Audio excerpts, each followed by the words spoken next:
लेकिन फिदा भाई, आपने ये सब किया कैसे? ऐसे?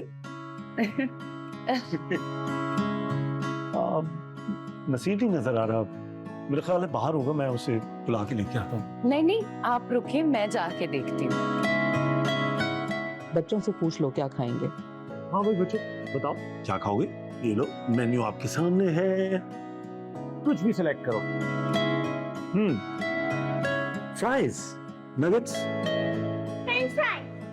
फ्रेंच फ्राइज और कुछ नगेट्स, नगेट्स और फ्रेंच फ्राइज नहीं।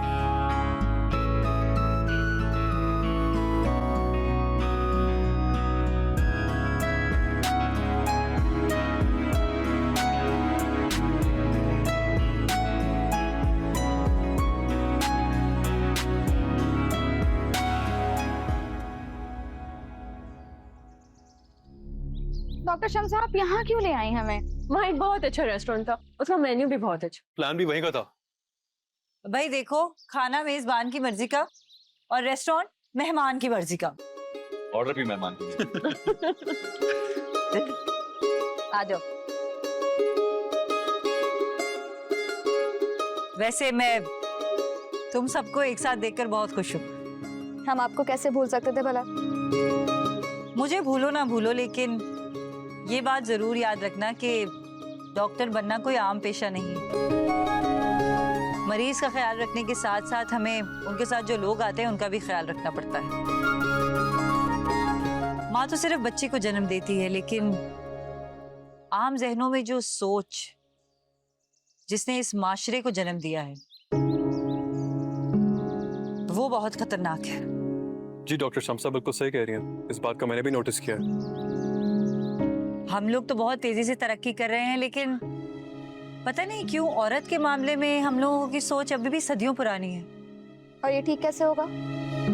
हमें लोगों के इलाज के साथ साथ आम आवाम को भी शऊर देना होगा। वो कैसे? लेकिन हम डॉक्टर्स हैं, टीचर्स नहीं हैं। डॉक्टर्स है तो क्या हुआ, हम लोगों को अवेयरनेस तो दे सकते हैं, शऊर तो ला सकते हैं उनमें। हमें लोगों को ये बताना होगा कि बेटियां भी बेटों की तरह सारी सलाहियत रखती हैं, वो उतनी ही अहम है जितने बेटे अहम हैं। और सबसे बढ़कर औलाद की तरबियत है। मुल्क और कौम की तरक्की इसी से वाबस्ता है। लेकिन ये सब कैसे होगा? होगा, बहुत जल्द मैं तुम लोगों को कुछ बताऊंगी, बस तैयार रहना। अब खाना ऑर्डर कर लें? हाँ प्लीज, बहुत भूख लग रही है। वेटर,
जान आप प्लीज कुछ मत बोलिएगा, मैं खुद यहाँ नहीं करूँगा।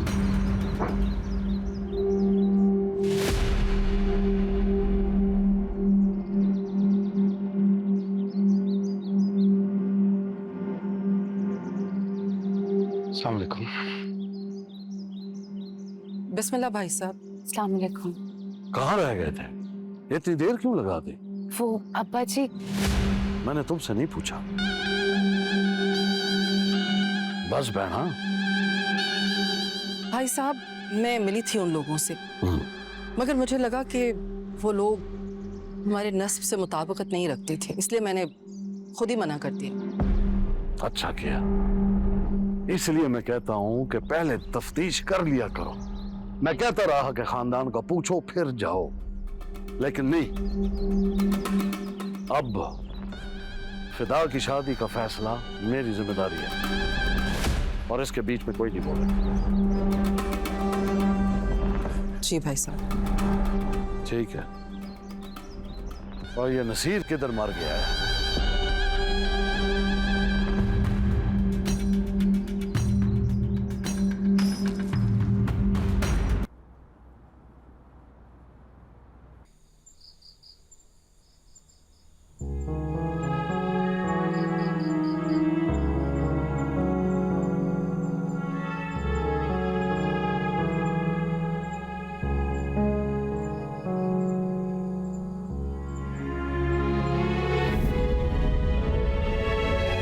कुछ डिसाइड किया है तुम लोगों ने क्या खाना है यार? कहाँ जाना है ऊपर खाने का बोल। यार? तुम भूख लगी है। भूख लगी है? क्या खाना है? आइसक्रीम। आइसक्रीम खानी है? आइसक्रीम की भूख लगी है। हाँ, ये तो मुझे भी लग रही है भाई। चलो फिर चले।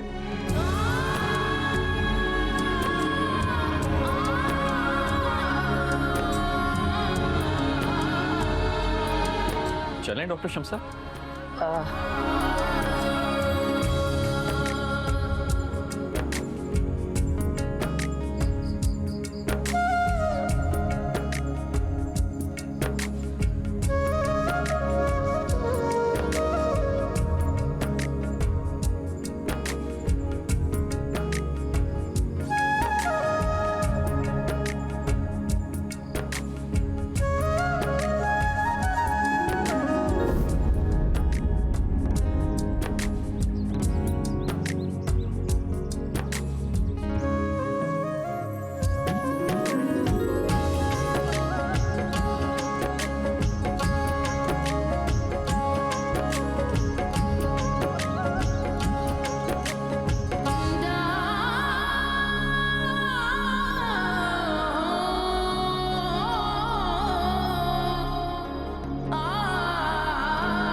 हाय। हाय।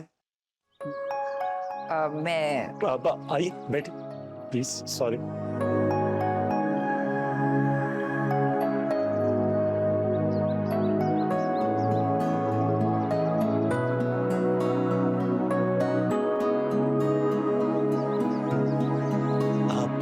वैसे आप किस डिपार्टमेंट में होती हैं?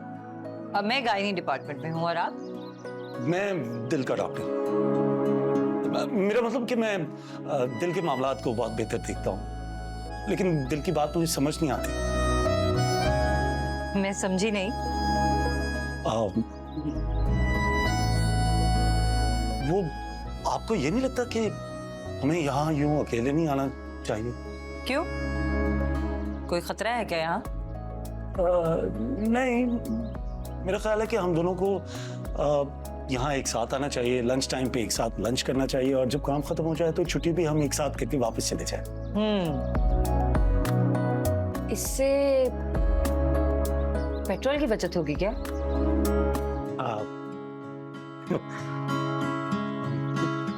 आपने अपना नाम नहीं बताया। शमसा। और मैं फिदा हूँ। मुझे लगता है कि आप कुछ और कहना चाह रहे हैं, क्योंकि आपका नाम तो मैं जानती हूँ, डॉक्टर फिदा है आप। एग्जैक्टली, नाम तो आपको मेरा पता है, लेकिन वो बचपन से मेरा नाम फिदा है ना। लेकिन अब बड़े होने के बाद जब से मैंने आपको देखा, मुझे लग रहा है मैं आप पे फिदा हूँ। क्या आप मुझसे शादी करेंगी? What? हाँ। वैसे डॉक्टर फिदा, आपको नहीं लगता कि आपका प्रपोज करने का तरीका काफी कैजुअल है? इस कैंटीन में किताबों के साथ मुझे बगैर जाने आप मुझे प्रपोज कर रहे हैं? मेरा तरीका आपको कैजुअल लगा, I am really sorry about it, लेकिन वो मुझे ये लगता था कि आपने कौन सा मेरे साथ खाना खाने चल पड़ना है, तो मैंने सोचा कि मैं आपको प्रपोज ही कर लेता हूँ, क्या पता आप मान जाएं, फिर हम किसी अच्छी जगह जाके खा भी सकते हैं, you know, have lunch, may be coffee, juice, जो भी आपको अच्छा लगता है। वैसे खाने पे जाने के लिए प्रपोज करना जरूरी नहीं है। रियली इंटरेस्टिंग, तो चलें? चलो। Let's go.